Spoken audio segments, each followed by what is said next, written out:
The Detroit Lions lose in heartbreaking fashion. It's tough when you lose on a last second field goal, isn't it? We've done it before. We were really experienced in it last year. Everybody remember Tucker and that 67-yard bomb? This one was a little bit different. This one you could honestly see coming as we gave him the ball back with too much time. And we're going to talk about that. We're going to talk about those final plays. We're going to talk about clock management and different play calls. But first, we're just going to, instead of questioning coaching, instead of questioning everything that was done, we are instead going to spend some time actually talking about the game, what went wrong, what went right, where did we outplay the Bills, where did they outplay us. So in order to do that, we're going to talk just a little bit, but I also want to look at the box score with all of you. And as you all know by now, the Lions lost 28-25 on a field goal almost as time expired, just enough time to get a return in, and that is it. So first off, I want to talk about what went right for the Lions on a day that they were short. Some key pieces of that defense, and by pieces, I mean, remember, Tracy Walker is still out. Jeff Okudah, that was a big loss in this game, but they got away with it. I thought Hughes, for all intents and purposes, did a great job compared to expectation. I thought he did a fantastic job. I thought Hughes did great. Josh Allen was 24-42 for 250 yards, 2 touchdowns and a pick. Now, he was just a little bit off. He missed quite a few open guys. There's a couple of times where receivers are falling down. Like they gave us opportunities in this game. We didn't take them. And I think that was the struggle. But the other big difference here, because as you look at Goff and Allen, their numbers are actually kind of similar. Similar yards, to both had 2 touchdowns. Goff, you could argue, outplayed him throwing the ball. But here's the difference. Buffalo just ran the ball with ease against us, and both from the running back position and especially from Josh Allen at the quarterback position. When you have a quarterback rush for 78 yards, you are going to struggle. On the flip side of that, our run offense struggled with a capital S, and it was really obvious why. The 2 guards that were out were actually, if you remember, Vaitai has been out all season. Jackson was out in this game, and so was Evan Brown. So we were back. We were on our 4th and 5th offensive guard. We had an offensive guard. I can't even pronounce the guy's name. I don't know if he's played an NFL game. I think he might have played a couple special team snaps or something like that. But there were quite a few just plays that we don't see this year as Lions fans, where plays were just blown up in the backfield 3-4 yards behind the line of scrimmage for big losses on run plays or moderate losses on run plays. That doesn't happen to the Lions. And every time you saw it, you saw a guard 3 or 4 or 5 yards into the backfield just getting blown up or missing an assignment or something like that. And when we can't run and we become more one-dimensional, it gets scary. I thought Ben Johnson did a great job with the play call, trying to find ways to get effective runs. I really, really do. The problem is we couldn't run in a traditional sense, which is our bread and butter.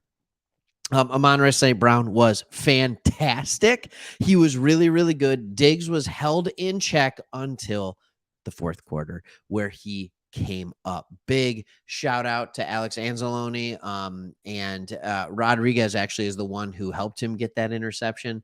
But that was a big interception for us. But I want to talk about the game in the way in which we lost was we didn't capitalize. And there were a lot of mistakes.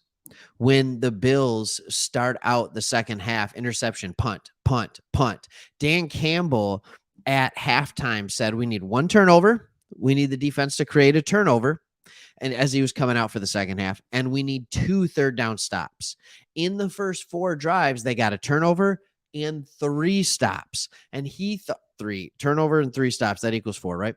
And he was thinking exactly what I was thinking. The offense is rolling. The offense is doing well, especially in the first half. So we'll just continue to do that. But we didn't capitalize. Jared Goff, with a rush coming right in his face, still gets tackled for a safety. It's like, what are you doing? And here's the thing. Jared Goff We've said it before. We're going to say it again. When he has a clean pocket, dude is accurate. I am shocked at how well he reads the defense. I am shocked at how accurate his throws are. But when he has pressure, oh my goodness, when he has pressure. And you saw it in this game, and Buffalo knew it. And they started bringing pressure. And there was one time where he should have very easily had an interception, but Jackson made a great play, it channeled his inner defensive back, knocked the ball away from a linebacker. There was another series, and it was our second to last series, where we got the ball started on our 8-yard line. We throw a 20-yard out to St. Brown. We start driving the field. There's a couple first downs. We're getting to midfield. Everybody's feeling good. And then they start blitzing Jared Goff, and he feels pressure. And it was right after he threw that almost interception. Then he missed Swift out in the flat. And then he had Khalif Raymond wide open on a post corner or post fade, whatever you want to call it.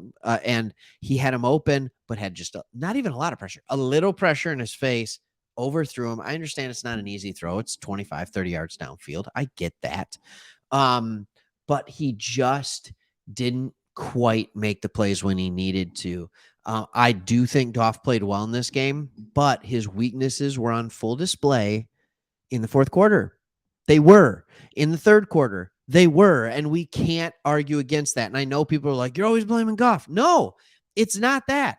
There were some plays that he didn't make, and there were plays that Josh Allen made. I mean, like, Goff couldn't make plays with his feet. Allen did. Goff, when pressure was in his face, his arm let him down. It's that simple. Otherwise, when he had a clean pocket and he was able to make open throws, he was elite. I'm not even going to say he was good. When the pocket was clean and he had time to throw, he was elite. And that's what he's been for the majority of this season. It's just when he's not that. So let's talk about a couple of other things. I mean, obviously, there's the fumble by Williams. That's a struggle. There's the safety. And then I told you I'd talk about it later in the video. Let's just talk about the end of the game. First, there was the whole, is it a first down? Isn't it a first down? We go to the replay. We never called a timeout. We waited 10, 11, 12 seconds to call a timeout. What are you doing, Dan Campbell? Right? Like, and I thought for the most part, I agreed with almost every decision he made until the end of the game. And I don't want to be this guy. Look, I'm even wearing this sweatshirt. This is the lucky sweatshirt. We were like 2 or 3-0 in this sweatshirt until today. So I keep seeing me recording this sweatshirt because I keep making my wife wash it so I can keep watching Lions game in it. So it's good luck. But there's some questionable calls. So then we get the ball back. It's 31 seconds. Run a couple plays. It's 4th and a half a yard, and there's 30 seconds left, 23 seconds, something like that. And we end up giving them the ball back with about 23, 24, 25 seconds with all 3 timeouts. On that 4th and a half a yard, I call a timeout, and then I try and run the clock down, or at least run 3 run plays in a row, make Buffalo use their timeouts. And then you may still just kick a field goal. It'll probably be a closer field goal, right? But then Buffalo then has to go the length of the field with no timeouts. It completely changes the game. It completely changes the game. Now, they had a 35-yard pass to Stephon Diggs, so it may have ended up the exact same anyway. But those are the little things with the clock management that has to be better. I'm going to give you one other scenario. End of the first half. We come out. There's 2 minutes to go in the half, 2:14, okay?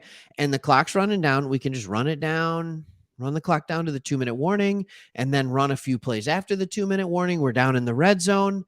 But instead, we start running plays with 2 minutes to go, and then we give them the ball back with a ton of time. So it's like, yep, go down. They score a field goal. That ends up being the difference in the game, when we could have used time, or at least make them use the timeout so that we score with about a minute to go. They get the ball back with no timeouts at the end of the first half. Like, these are the little things you have to think about.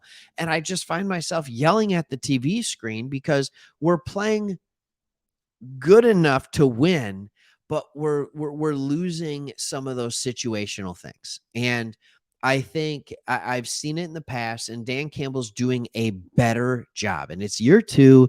He's doing a better job, especially in the last 4 weeks, of making the right decision, when to kick the field goal, when to go for it, when to whatever. It seems to be working, but still the clock management is leaving a lot to be desired.